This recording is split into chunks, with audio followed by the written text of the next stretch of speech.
मो स्वर्गत सुरेन्द्र कुमार पंडांकर ज्येष्ठ पुत्र।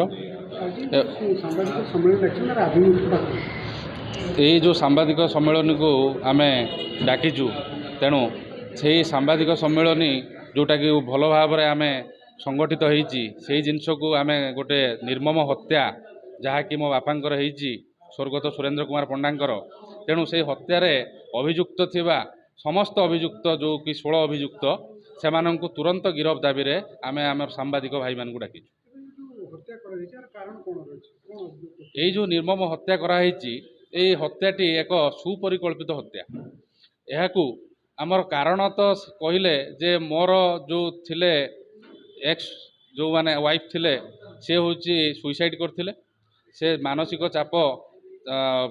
चापर पड़ी कारण कॉम्पिटिटिव एग्जाम मानकर बारंबार फेलुअर होते से मानसिक चापर बारंबार रही आसुले एवं से मानसिक चाप को संभाली न पारी से 19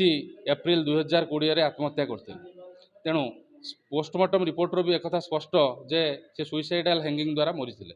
एक कथा भी आम ससुर घर तथा समस्ते जानी भी सेमानंकर राग से दिन ठू रही आसी एवं सेमाने मो बापा एवं मो परिवार समस्त को से दिन ठू टार्गेट करी आसुले केमिति हत्या किंबा कौन प्रकार जेकोसी प्रकार हो हैरान करी कारण आम देखिलु जे केस रे आम कौन फलाफल पाइलु नहीं कहीं ना से आत्महत्या करिछि प्रतीक्षा षडंगी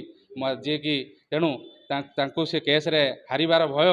जोगु से माने कहले जे आमे रक्तमुखा हो एवं जनकर जेकोसी जनकर जीवन नहीं जीव एवं से सुपरिकल्पित भावे 10 जुलाई 2024 रे मो बापा जेतेबेले फेरुथिले भद्रकरू तांको सेही दिन तांको आक्रमण करी हत्या करी तापरे तांको लिंब गछरे टंगई देइचंती जहाँकि एक हृदय विदारक दृश्य मो पाई एवं मो परिवार पाई एवं ए समाज पाई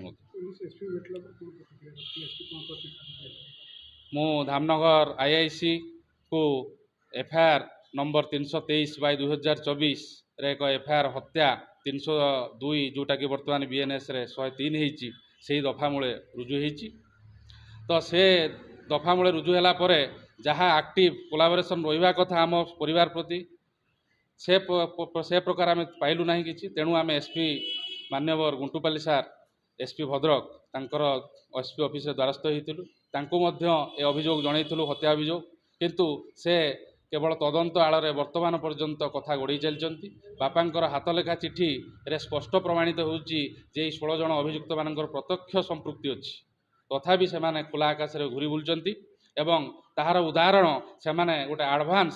बेल एप्लिकेशन हाईकोर्ट रे 10 जन 16 जन अभियुक्त भितर 10 जन जहाँकि मु प्रेस रे दे सारी से 10 जन नाम से माने एडवांस बेल फाइल करचंती कहीं ना से माने हत्या अभियुक्त संपृक्त। तेणु दाबी रोची जे सेमानंकु बहुत जल्दी कारण ऑलरेडी मो बापांकर ऑलरेडी 14 दिन मृत्युर हो गला 14 रु 15 दिन पार हो गला तेणु तांको अति शीघ्र गिरफ करा जाऊ एवं मो बापांकर अतृप्त आत्मा को शांति मिलू केमिति एवं मोर परिवार को केमिति न्याय मिलू से कथा मु